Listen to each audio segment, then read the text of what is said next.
Assalamualaikum warahmatullahi wabarakatuh. Perkenalkan, kami dari kelompok 6 yang beranggotakan 1. Kartika Najah Dasabila, yang kedua Indra Fatah Yuniansah, yang ketiga Fernanda Alan Supekti, yang keempat Angger Bagus Widadi, yang kelima Apriliza Hanif Afifah. Di sini kami akan mempresentasikan hasil dari tugas kami.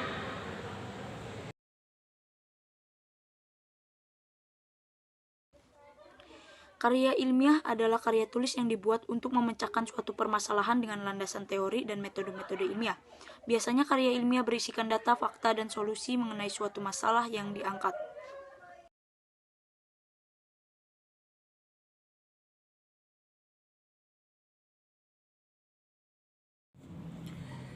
Jenis-jenis karya ilmiah. Beberapa jenis karya ilmiah yang paling banyak diterbitkan oleh manusia adalah sebagai berikut. 1.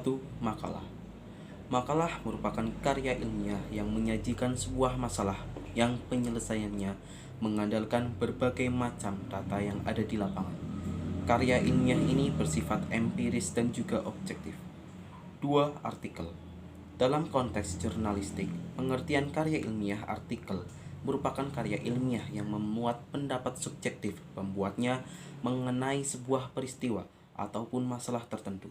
Sedangkan jika dipandang dari sudut pandang ilmiah, artikel dapat diartikan sebagai karya tulis yang sengaja dirancang untuk dimuat dalam jurnal ataupun kumpulan artikel yang dibuat dengan memperhatikan kaidah penulisan ilmiah dan mengikuti pedoman ilmiah yang berlaku. 3. Skripsi. Skripsi merupakan karya ilmiah yang dibuat oleh mahasiswa untuk mendapatkan gelar sarjana. Skripsi memuat tulisan berisi pendapat penulis dengan mengacu ataupun berdasarkan teori yang telah diterbitkan sebelumnya.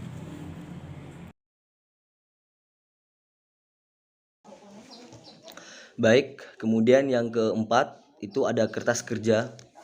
Kertas kerja atau work paper pada dasarnya sama dengan makalah, namun dibuat dengan analisis yang lebih mendalam dan tajam, serta dipresentasikan pada seminar atau lokakarya yang biasanya dihadiri oleh para ilmuwan. Yang kelima, paper.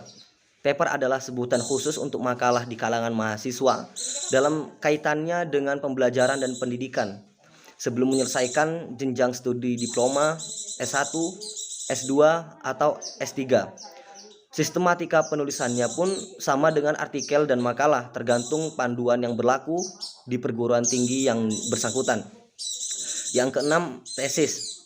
Tesis adalah karya tulis ilmiah mahasiswa untuk menyelesaikan program studi S2 atau pasca sarjana yang bersifat lebih mendalam dibandingkan dengan skripsi. Tesis mengungkapkan pengetahuan baru yang didapat dari penelitian yang dilakukan individu yang bersangkutan. Yang ketujuh, ada disertasi. Disertasi atau PhD tesis diperuntukkan bagi mahasiswa program S3 atau meraih gelar doktor atau DR yang mengungkapkan analisis yang dapat dibuktikan oleh penulis berdasarkan dengan data dan ciri-ciri khusus.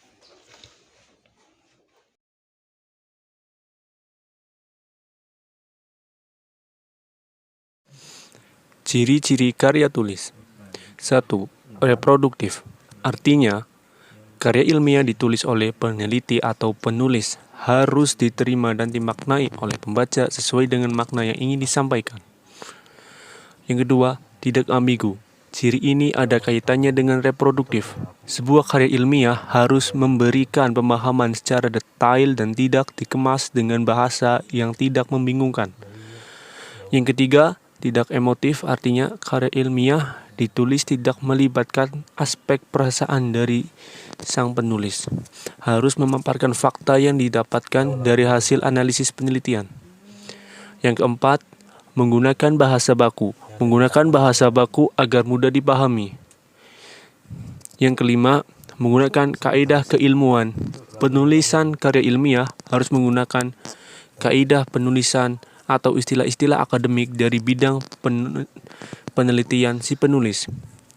Keenam, bersifat dekoratif. Artinya, penulis karya ilmiah harus menggunakan istilah atau kata yang memiliki satu makna. Rasional artinya penulis harus menonjolkan keruntuhan pikiran yang logis dan kecermatan penelitian. Kemudian yang ketujuh, terdapat kohesi. Artinya karya ilmiah harus memiliki kesinambungan antar bagian dan babnya dan bersifat straightforward. Maksudnya ialah tidak bertele-tele atau tepat sasaran.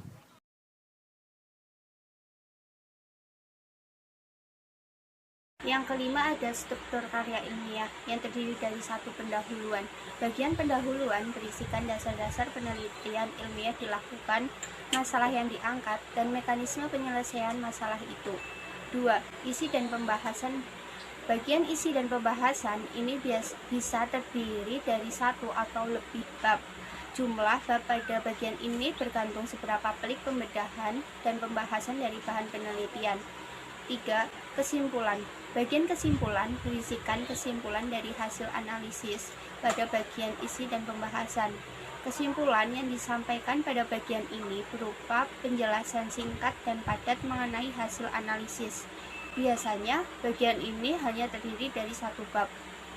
Bab 1 pendahuluan yang berisikan satu latar belakang. Contoh, masalah internet saat ini sudah sangat melekat dalam kehidupan sehari-hari, terutama di kalangan remaja. Memang internet cukup membantu dalam menyelesaikan banyak pekerjaan. Akan tetapi, ternyata internet pun tidak terlepas dari hal-hal negatif yang dapat berdampak buruk.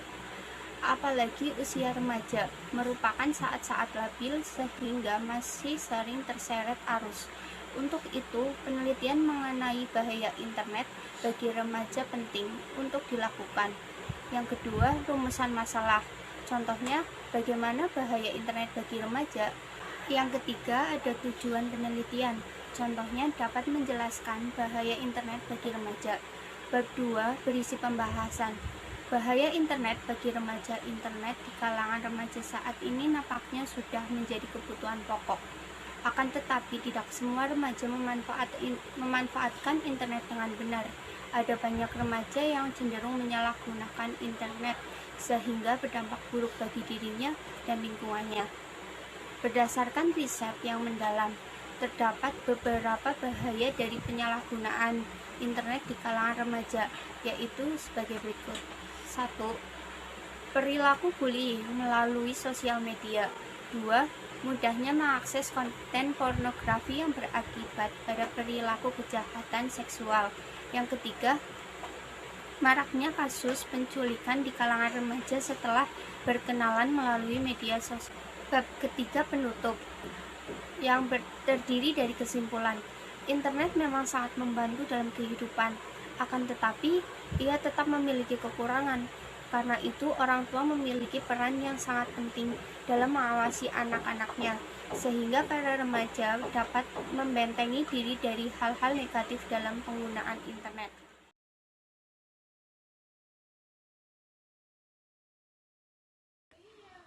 Pola pikir karya ilmiah. Pola pikir karya ilmiah dibagi menjadi dua, yaitu pola pikir deduksi dan pola pikir induksi. Pola pikir deduksi merupakan pola pikir ilmiah yang didahului dengan pernyataan umum yang berupa kesimpulan terhadap suatu objek atau pernyataan.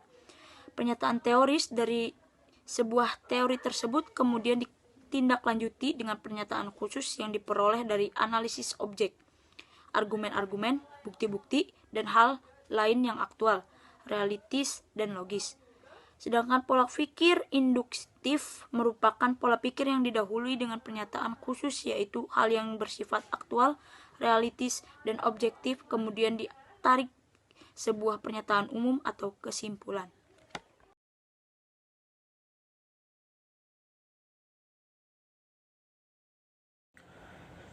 Jenis pola pikir ilmiah. 1. Deduktif. Deduktif berasal dari bahasa Inggris deduction, yang berarti penarikan kesimpulan dari keadaan-keadaan yang umum, menemukakan yang khusus dari yang umum. 2. Deduksi. Deduksi adalah cara berpikir yang ditangkap atau diambil dari pernyataan yang bersifat umum, lalu ditarik kesimpulan yang bersifat khusus. Penarikan simpulan secara deduktif biasanya mempergunakan pola berpikir yang dinamakan silogismus. 3. Metode berpikir deduktif. adalah metode yang berpikir yang menerapkan hal-hal yang umum terlebih dahulu untuk seterusnya dihubungkan dalam bagian-bagiannya yang khusus. Dalam penalaran deduktif, dilakukan melalui serangkaian pernyataan yang disebut silogisme dan terdiri atas beberapa unsur, yaitu 1. Dasar pemikiran utama, premis mayor. 2. Dasar pemikiran kedua, premis minor. Kesimpulan induktif. Induktif adalah cara mempelajari sesuatu yang bertolak dari hal-hal atau peristiwa khusus untuk menentukan hukum yang umum. Induktif merupakan cara berpikir di mana ditarik suatu simpulan yang bersifat umum dari berbagai kasus yang bersifat individual.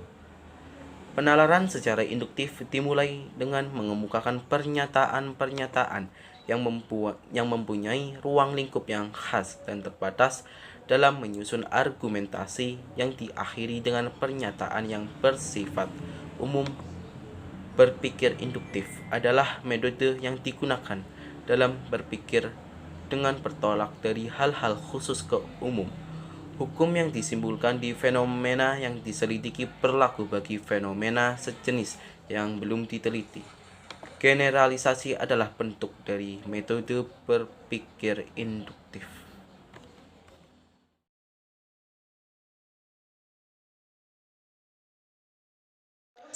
Kemudian kaidah akademik dalam karya tulis ilmiah. Kaidah-kaidah penulisan karya ilmiah. Pertama, menjawab pertanyaan penelitian. Kedua, melibatkan alasan yang logis. Ketiga, berdasarkan pemikiran kritis. Yang keempat, struktur logis dan tidak bertele-tele. Yang kelima, pendapat atau argumen didukung oleh bukti atau data. Yang keenam, ditulis dengan perencanaan yang matang. Ketujuh, menggunakan bahasa baku. Kedelapan, pendahuluan karya ilmiah. Kaidah umum dan kaidah khusus.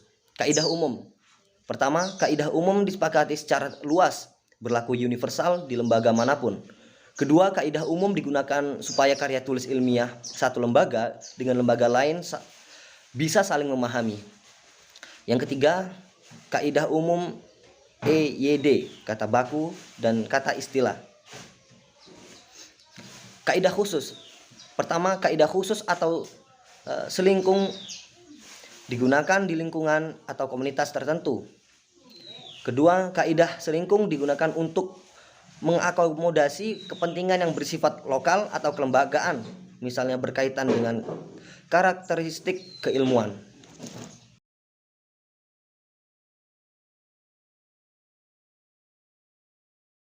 Kemudian, kaidah penulisan karya ilmiah meliputi sistematika, kaidah penulisan judul, kaidah penomaran, kaidah pengutipan, dan kaidah penulisan daftar pustaka. Berikut akan dipresentasikan oleh Mbak Apriliza dan Mbak Kartika.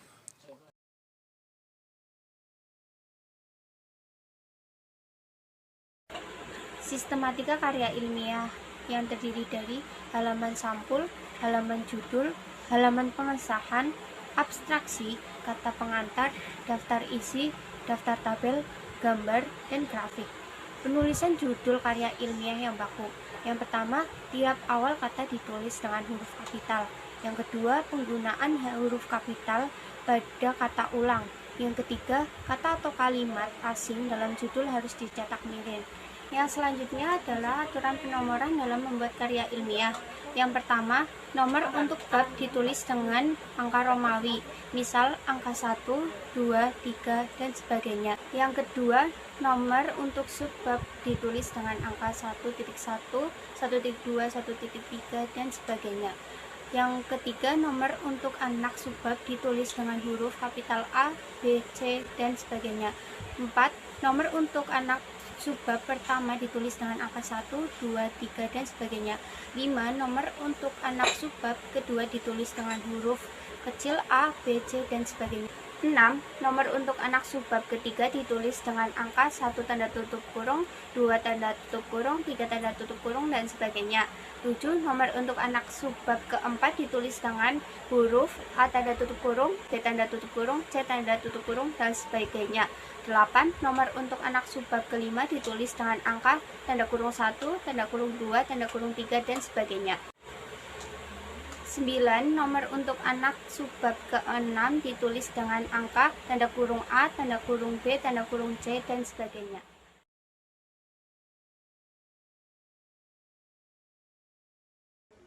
Terakhir, kaidah pengutipan dalam karya tulis ilmiah. Mengutip merupakan pekerjaan yang dapat menunjukkan kredibilitas penulis. Mengutip harus dilakukan secara teliti, cermat, dan bertanggung jawab. Hari Wijaya dan Triton mengatakan bahwa ketika mengutip perlu dipelajari bagaimana teknik pengutipan sesuai dengan standar ilmiah atau pemahaman kata dengan oleh penulis. Untuk itu perlu diperhatikan hal berikut. Yang pertama, mengutip sehemat-hematnya. Kedua, mengutip jika dirasa sangat perlu semata-mata untuk memenuhi karya tulis ilmiah. 3. Terlalu banyak mengutip mengganggu kelancaran bahasa. Penulis daftar pustaka dari sumber buku. Pertama, nama penulis ditulis paling awal. Tahun terbit setelah nama, cantumkan tahun terbit dari buku yang teman-teman gunakan sebagai referensi. Yang ketiga, judul buku. Tulisan judul buku secara lengkap. 4. Kota dan nama penerbit. Sekian presentasi dari kelompok kami. Mohon maaf bila ada kekurangan dan tutur kata yang salah. Untuk sesi selanjutnya adalah sesi tanya jawab yang akan berlangsung di WA Group atau Zoom. Terima kasih. Sekian dari kelompok kami. Wassalamualaikum warahmatullahi wabarakatuh.